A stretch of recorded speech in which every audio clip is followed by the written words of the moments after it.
ഗബ്രി തന്റെ യൂട്യൂബ് ചാനലിൽ അവസാനമായി പങ്കുവച്ച ഒരു ഷോർട്ട് വീഡിയോക്ക് ഇപ്പോൾ 11 ലക്ഷത്തിൽ കൂടുതൽ കാഴ്ചക്കാരാണ് വന്നിട്ടുള്ളത്. ഗബ്രിയും ജാസ്മിനും ഒരുമിച്ചുള്ള റീലാണ് ഇപ്പോൾ വൈറലായിക്കൊണ്ടിരിക്കുന്നത്.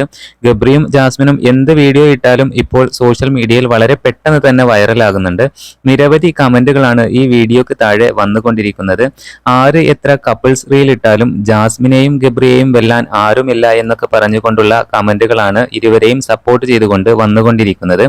ഇത്രയധികം വിമർശനങ്ങൾ ഉണ്ടായിട്ടും ജാസ്മിൻ ഗബ്രിയെയോ ഗബ്രി ജാസ്മിനെയോ കുറ്റപ്പെടുത്താൻ ശ്രമിച്ചിട്ടില്ല എന്നുള്ളതാണ് ഏറ്റവും വലിയ സത്യം. എന്തായാലും ഇവരിപ്പോൾ ഇനോഗ്രേഷനും മറ്റ് പ്രോഗ്രാമിനൊക്കെ പോകുന്നത് വലിയ ആഘോഷമായിട്ടാണ് കേരളക്കര കാണുന്നത്. ബിഗ് ബോസ് മലയാളം സീസൺ 6 എന്ന് കേൾക്കുമ്പോൾ മലയാളി പ്രേക്ഷകരുടെ മുമ്പിലേക്ക് ഓടിയെത്തുന്ന രണ്ട് പേരുകളാണ് ഗബ്രിയും ജാസ്മിനും. ബിഗ് ബോസ് മലയാളം സീസൺ 6 ഏറ്റവും വലിയ കണ്ടന്റ് മേക്കേഴ്സ് ആയിട്ടാണ് ഇവരെ ഇപ്പോൾ എല്ലാവരും കാണുന്നത്.